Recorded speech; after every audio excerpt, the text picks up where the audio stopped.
Good morning mga kalingap, mga kababayan.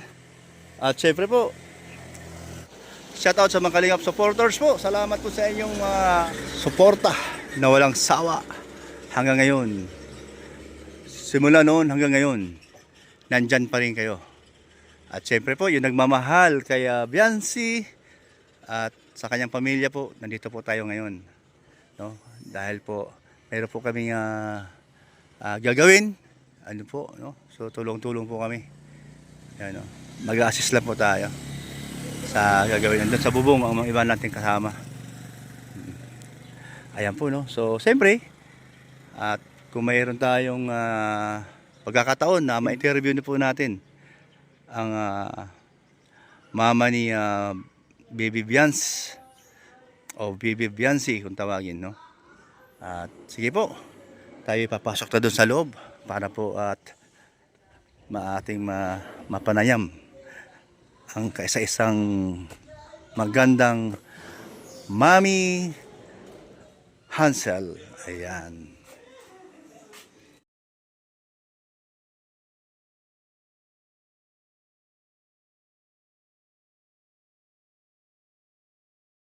Ha? Okay. Sige. Lang. Motor, single. Oo, kasi may dala kang gano'n ay helmet. Ayun. Oo nga naman, ano. Mayroon pa palang option. Single, o. Akala ko yung sidecar. Tricycle. Matagal yan. Matagal, mabagal, ano? Oo nga naman. Nadali ng pusa ito? Siya po. Ay, siya po. Yung mga pusa dyan sa labas. Ah, ganun? Nadali pa? Napasok dito. Oh. Ayun.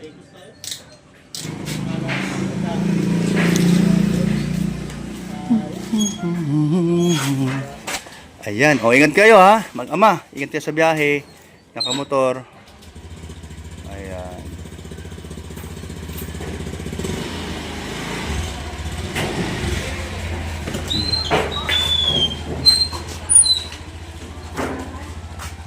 Yan. Bitiis lang tayo muna.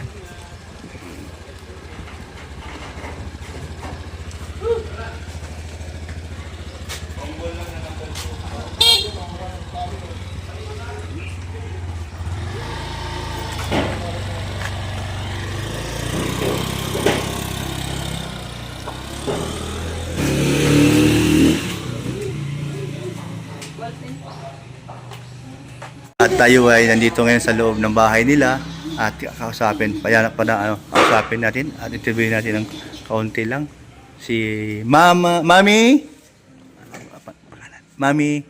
Hansel po. Ay, Hansel. Alam mo yung Hansel na yan? Biscuit yun na. Siya daw po. Doon ako pinaglihian. Di nga. Ay, talaga? Ay, kalahin mo, natanong ko lang yun ha, pero doon ka pinaglihi.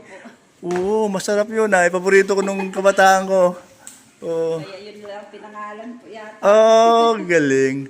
So, mga kalingap, at ito ay may dugong Bombay. May ang kanyang mama ay Bombay, ang pinanggalingan. So, ang papa po niya ay nakita ko po sa picture, napaka gwapo pala. Parang nakita ko yung itsura ni Biancy. Maano na nga po. Yun na lang po ang picture namin. Oo nga, no? Hindi mo na lang maalala. Oh. Pero, ikaw sa personal, talagang maganda ka. Talagang may lahi talaga. Halatang may lahi ang Bombay. Na po yung panganay namin. Yung kapatid. Uy, mas lalo pa. Po talagang talaga po yun. Wow. Nung dalaga pa siya kasi nagkaano po. Baga nagkakaedad na kaya. Nasaan ngayon nakatira yung mga yun? Sa Panganiban. Panganiban naman. So, may pamilya na rin, no? Ayan. Ang tawag ko sa'yo ay, respeto na lang. Anong gusto mo? Ate na lang, parang gano'n. Kahit matanda ako, pero Ate Hansel. Okay, yan. So, alam mo naman, sa nakaraang araw, ito hanggang ngayon, viral kayo sa mga pinag-usapan sa mga reactor ng Kalingap. So, alam na natin yon, no? Marami na nakakaalam. At alam mo na rin yun, no? Hindi ka naman apektado. Ano po. Kung ako po ay ang tatanungin, hindi po ako naapektuhan sa mga basher. Kasi sanay na po ako sa mga ganyan. Kasi yun nga, siyempre ang inaano ko po ngayon si Biancy kasi, Ang inialaala mo lang, yung anak mong kasi si Bians. kung kami okay lang na mabash ako ng anong ipagsalita. Kasi sanay na po baga ako sa pinagdaanan ko ito nung mga maliit pa kami. Halos nabuhay po ako ng mag-isa. Na ako lang po yung itinaguyod ko lang po yung sarili ko mula nung namatay po yung magulang ko kasi papago po ako. So, independent ka. Kaya Papago nasanay ako ka para na. Sa sarili ko, nabuhay po ako para sa sarili ko lang po. May kapatid ka noon, di ka umaasa. Hindi po kasi umaasa po ako sa kapatid eh. Parareho lang naman po kami naiwan ng magulang. Yung iba nag-ano na po kaya talagang nagtrabaho, nagsikap po ako para maano ko yung sarili ko. Kasi yung tatay ko po, ano din po yun, nag-asawa po ng iba. Bago namatay yon. Pero namatay na, una namatay ang mama mo. Mama. Bago siya nag-asawa kasi biyudo na ba, ano? Okay. Yung, sabi mo nga, nag-asawa, ang papa mo, ang pangalawang pamilya na. May anak din? Wala po sila kasi naasawa niya po yung parang ano na po, may na So hindi nagkaanak. Matanda. Oo. Pero tanggap yun naman yun. Tanggap ko naman kasi Na magkaroon ng kasama ang... magagawa Oo. kung yun na. Kasi hindi naman po natin maibibigay kung ano nila, pagtanda. Siyempre kailangan. Oo, totoo yun. Naunawaan mo, ano. So ngayon, sa pamilya mo ngayon, ang anak mo ay 6. Pampito yung sabi mo na so okay naman yun. No? Talaga namang hindi maiwasan yun. Kahit naman ako, mayroon akong unang asawa at may anak kaming 2. Tapos ngayon, may anak kong isa. Malapit naman po yun sa akin. Malapit naman. Ay, malambing din. Ay, wow. So, ibig sabihin lang, nung nagkakilala kayo ni mister mo ngayon, alam mo na lahat. Oo. Tsaka parang ako po, inalagaan ko po ako. Parang mait mo, tingin ko. Ano no. Buti di ka suplada. Joke lang. So, nagmana sa'yo si Bians? Isusuplada.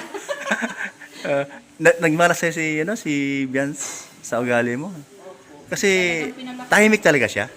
Ganun talaga siya.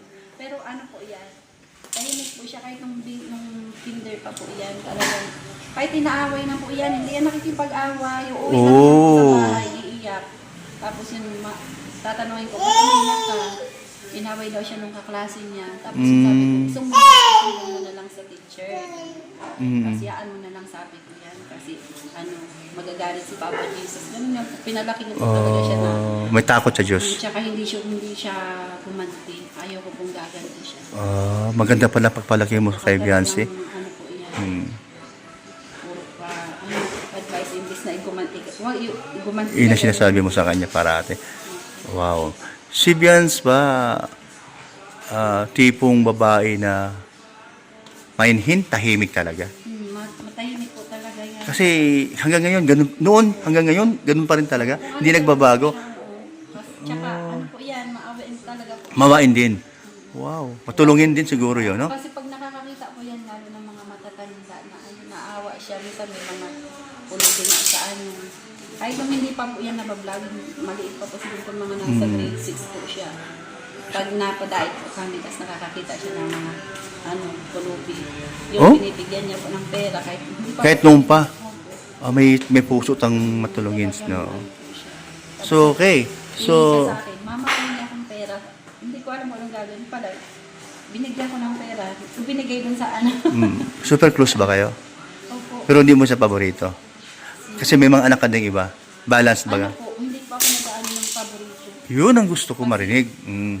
Tama yun. Pag may pinaborito ka po sa isang anak mo, syempre magtatanong yun. Oh, yan. Yun ang magandang mo. Maganda yung Pantay po sila. Kaya maganda. nga po ano ko po sa kanila, parang pag didisiplina ko po sa kanila pag may ginawa silang kasalanan.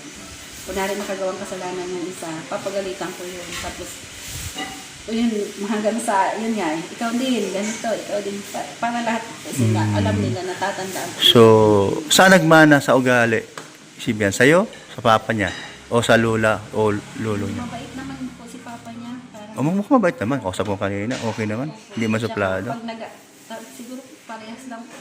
Pares lang, ano? Kasi pag, So, wow, pag galing. nag-aaway kaming mag-asawa, Siyempre po, hindi po pag sa mag-asawa na aalis yung nag-aaway talaga, minsan kasi talagang darating yan, yung hindi napapagkasundo. Aalis lang po yan. Hindi yan po Hindi na makipag... diskusyon sa Oo, akin. hindi na. Tapos yun. Ayun. Alis niya. Ako din, yung galit ko naman sa ano lang sa una. Pag nag-ano na, wala na. Yun na, ano na siya. Tawag yun na, biroan kami ng mga bata. Uy, batik na sila na, ganyan. Ganun. Ay, galing, ano. So, sa anak niyo dalawa ni ano, kayo ni Biran, never kayong nagkaroon talaga matinding away dahil sa mga problema. Ay, hindi po. Wala talaga. Ang ano lang po talaga namin, nag-uunawaan lang po kami. Wow, ganda. Nag-uusap. Yung isang bata, oh, ang ganda ng mukha niya. Oh. Ganda ng ilong. Oh. Ano pangalan nun? Napatay pagkain. Ayan ang mga kusinera at kusinero natin dyan. Ayan, si Kuya Mel, si Pati ko. Napakasarap magluto yan. Subok ko na yan. Sarap magtimpla ng ulam yan. At ang kanyang assistant naman, imported, galing ng Gumaka.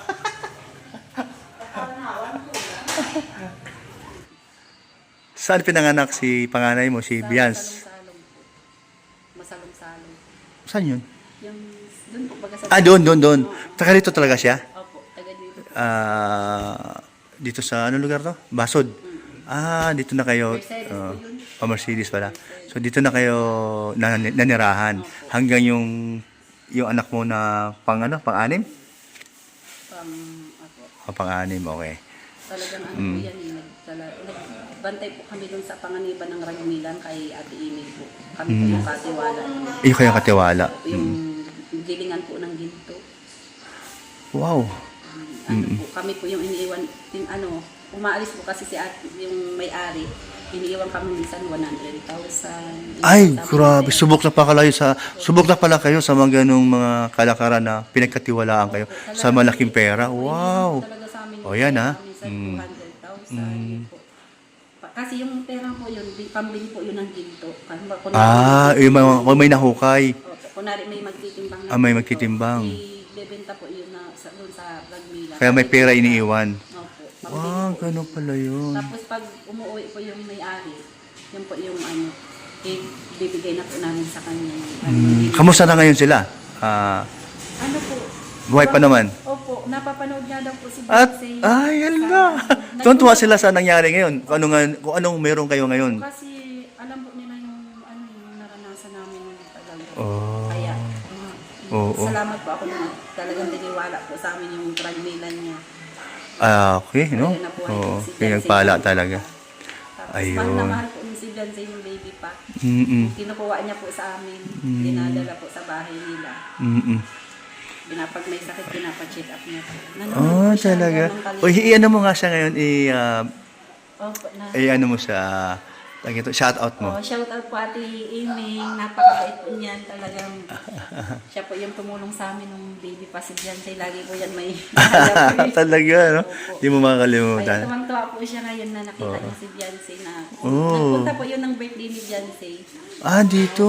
Doon sa Bago lang din. Opo. Di sobrang tuwa niya na nakita niya si po kanyang paboritong bata pa si Beyonce, no? Naiyak-iyak nga po yun baga. Nung nakita si Allah. Beyonce. Pag ito na-upload ko, Kuya Brooks Vlog, i-share mo ha. Okay pa, para makita niya. Kasi, yun, napasalamat ka sa kanya. Oo. Sobrang bait po niya. Nagkakatiwalaan po talaga kami noon. Salamat po Oo, sa tiwala na totoo yun. hinanil po sa amin noon talaga. Ayan. Kasi kung iba-iba po, hindi naman kaano-ano. Oo nga. Pinagtiwala po talaga nila sa amin. Oo. Yun ang kwento ng buhay yung dalawa nung nag-asawa na kayo ni Mr. mo. Paano kayo na-scout? Saan? Ano po, doon po yun sa masalong-salong. Naglalaba po kami ni Kasama ka dun sa pag-scout? Na may lumapit na vlogger? Opo. Okay. Una po daw nakita si Beyonce ni Dr. Love. Yun nga po na Siya mismo nakakita si Dr. Love? Saan lugar? Ay, si ano po, si Patrick. Si Patrick. Pinasa niya kay Dr. Love. Opo. Sabi ni Patrick, may... Si Patrick, sino siya? Vlogger din? Parang tinutulungan din po ang Kalingap Rap. Hindi vlogger. Okay. Hindi po. Tapos yun nga, sabi ano po sana kay Edo. nagrekomenda. Tapos, yun nga po, yung hindi po yata na ano kay Edo, kaya kay Dr. Lab po ni. Ayun. Kasi Dr. Love na ang nag-handle sa inyo, sa anak mo. Opo, hanggang sa na, yun nga po, pinuntahan kami ni Dr. Lab na alaman po yung sitwasyon ng buhay namin talaga. So yung buhay nyo noon, anong hanap buhay? Kayo mag-asawa? Ano po, yun nga po. Yung time na yun? Nagiginto yung asawa ko. Nagkaroon po siya ng sakit. Ay, ganun. Kasi yung unang dami kong naging sakit niya. Yung Saan yan ako yung sakit doon sa Tatintina, Tarbawan, ano? Di ba gintuan yun? May mga chemical, ano? Ah, mga asido. Ay, siya. yung sakit niyang una, yun nga yung nagkaroon ng bago. Oh, di niya nakuha dati. 2 years po siyang hindi nagtrabaho. Binawalan po Oo, siya. oo. Kada gumagalaw siya, nag-ano po siya. Ayun. Buhay na dugo. Oo. Tapos yun nga, hanggang sa akin ako na po yung nagtrabaho. Saan lang po ako nakapuntang trabaho. Hanggang sa nag-apply po sana ako ng Saudi. Mhm. May passport na po sana ako. Ay, ganun. Nag-training na po ako. Kaso pandemic po ba ganun? Ayun. Oo. Pandemic Oh, po COVID kaya baga. Parang Maraming problema. Oo. So, di na natuloy. Opo, hindi na po ako nagtuloy. Ilan taon sana si Bians nun? Grade 5 po. Iwanan mo sana sila. Ano, kung natuloy ka, no? Kasi si Papa niya hindi man makakapagtrabaho. Okay. Tapos yun nga po, Oo. hindi ako nagtuloy. Dito na lang po ako. Dito na lang. Trabaho na para makaagapay sa Makagapay. amin. Oo. Oo nga naman, ano? Yun nga po, maswerte naman po at yung mga napapasukan ko ang babait ko. Mabait naman. Nakatulong po ako. O kasi mabait ka baga. Yun ang suklian ay. Kaya lang, yung part na pag aalis ka na sa bahay nila, nag-iiyakan na naman sila. Siyempre, walang na. Ayaw po akong Walang papaalisin nanay. na. Lalo na may naalagaan akong bata. May nalalagaan ko akong bata Oo. na parang, So, ito, oh my God. Ilang taon si Bians na scout Ano, ng mga kasamahan namin? ano po siya, yung first year po yata, 15. Ah, 50. Wow. So, ilang taon na siya sa Kalingap? Ano, Hanggang ngayon? po yata, Hmm? 3. Uy, bilis ng panahon, ano? At kasi marami na kayong mga sumusuporta. Marami kayong supporter na galing sa mga, kung saan-saan galing sa mundong ito. So may mga, yun, isa nga, nagmamahal sa love team ng inyong anak. At sa sunod, pag-usapan natin yon. Ayan po. Oh, bye-bye po sa inyong lahat, mga kalingap. Ayan. Maraming salamat po. Support po natin si Kuya. Kuya Brooks. Kuya Brooks. At syempre, Kalingap Rob. Kuya Bal. Lahat po sila. Lahat po na sa mga grupo ni Kuya Bal, sa grupo po ni Rap. Oh, Lahat po natin sa ito pa isa, mas mahalaga din to na magpasalamat tayo sa mga Opo, sa- tumutulong at sa mga viewers at sa mga nagmamahal kay Bias. Okay. Thank you po sa sponsors po, sa lahat po ng viewers ng Kalinga. Maraming po salamat po sa inyong lahat. Laking tulong po sa pagpapanood nyo po sa kanila para po makatulong sa iba. Thank you po. Maraming salamat sa Panginoon po, sa Panginoon, tsaka kay Kuya Bal po. Maraming din po kay Kuya Bal, kay Ram, kay Ate Edna po. Hindi po namin makakalimutan lahat po ng tulong niyo po sa amin. Talagang taos-pusong pasasalamat po sa inyo. Ayan. So, yan po, no. Salamat din at pinaunlakan mo ang aking interview. So, ito mayroong part 2. No? Dito muna tayo para hindi po masyadong mahaba. Baka magsawa kayo. Ayan. Bye-bye po. God bless po sa inyo. Ayan. Thank you, Ate Hansel. Okay.